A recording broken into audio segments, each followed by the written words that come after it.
just a quick little tangent before we actually get into the meat of today's video. I'm going to be doing a Cards Against Humanity stream this Saturday night at 8 o'clock Eastern. I've already got a couple friends who were interested in joining in, but I'm just going to ask a couple more people before I actually make the event page and post it to my Facebook, my Tumblr, and my Twitter. But just wanted to give you guys a heads up right now. Hey guys, Kira Kennedy here with day 26 in my vlog Every Day in April challenge. Whew, cannot believe there's only 4 days left before this whole thing's over. It was definitely a challenging run. Definitely a couple days where I had trouble figuring out what I was going to talk about.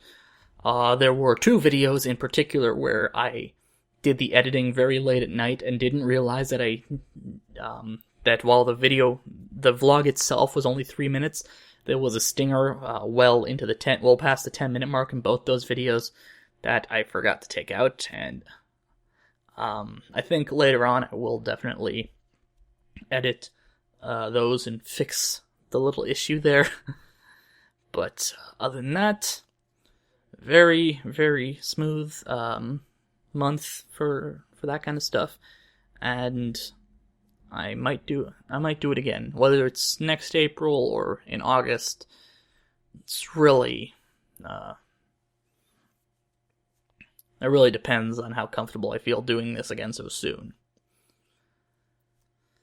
Now, last week I did a video. My Tuesday video was me talking about how I'd originally wanted to be a singer, and when I was 16, so this was like 2008, I'd wanted to, for a long time actually, but I'd wanted to audition for Canadian Idol for a long time. But the year I turned 16, which was the minimum age for the audition, to be eligible to audition, I should say, I found out that my birthday was 4 days after the cutoff, which was the start of the Toronto auditions. Now, as I'd mentioned in that video, I was pretty pissed off. But I figured this was a blessing because I could be more ready for season 7. Only to find out a year later that due to the recession at the time and the production company needing to cut costs, there would be no season 7. Again, I did not take this very well, and the only things that kept me from completely losing it were that, one, again, I probably wouldn't have made it very far, and two, there would be another opportunity. And 2 years later there was. There was an announcement going around that the same production company that was running Canadian Idol was going to be making Canada's Got Talent, our own version of America's Got Talent. Again, the judges were going to be people who were barely known within the Canadian entertainment industry. One was Misha Brueggemann, an opera singer. Stéphane Macchio was another one. He's a Canadian songwriter. And the most well-known of the judges was going to be Martin Short. Yeah, the dude from A Simple Wish, Martin Short.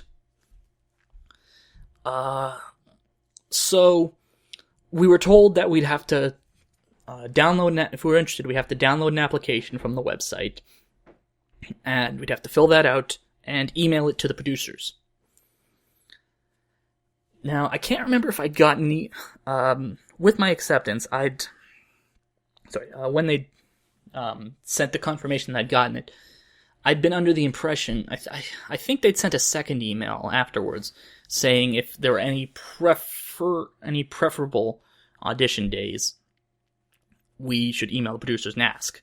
Now, this was going to be going on from September 28th to the 30th.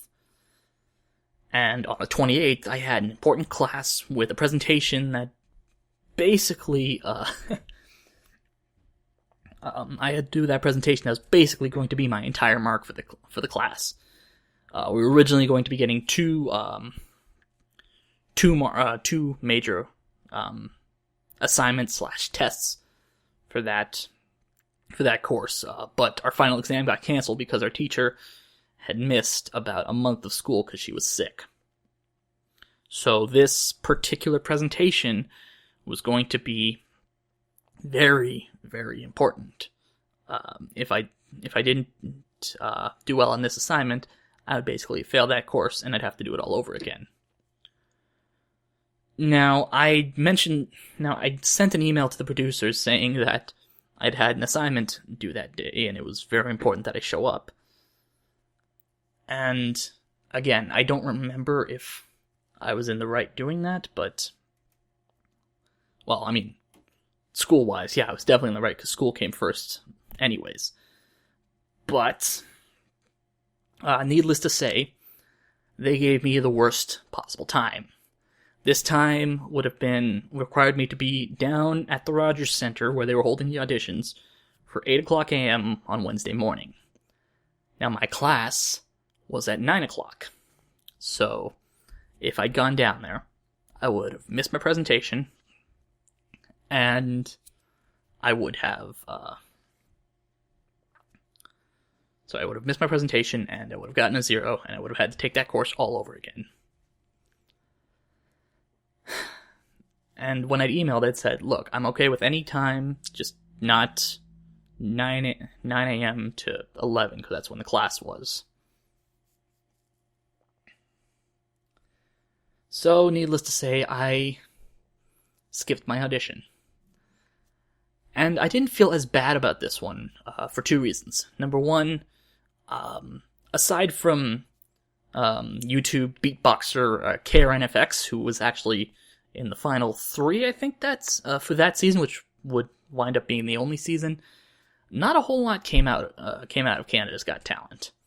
And number 2, very similar to my consolation for Canadian Idol getting canceled, I probably wouldn't have gotten very far anyways.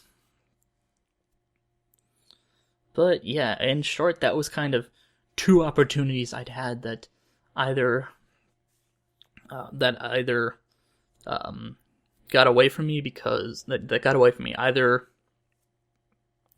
either because the season had been canceled or the show had been canceled, or I was too young, or in the case of Canada's Got Talent, I decided school was more important. Now, that's not to say if another opportunity were to arise, like, say, if The Voice or The X Factor, although more likely The Voice, were to come to Canada, I would consider auditioning, definitely. Probably wouldn't make it very far, and I'd hope to God I wasn't one of those god-awful auditions. Or I try my damnedest not to be one of those god-awful auditions you see that people always laugh at. But, definitely, one of those opportunities. I'm not 100% sure if I regret not taking, but, at the time it seemed like the right thing to do. So, with all that out of the way, if you guys would like to follow me on social media, I'm on Twitter at KiraKennedyHNR, Tumblr at KiraKennedyHNR.tumblr.com, and of course you can always check out my Facebook page, facebook.com/KiraKennedyReviews. And as always, if you'd like to check out any of my past work, my Let's Plays, my stream archives, even my reviews, you can do so at peanutbutterdisaster.com. So until tomorrow, I'm Kira Kennedy, and thank you for watching. Peanut butter disaster.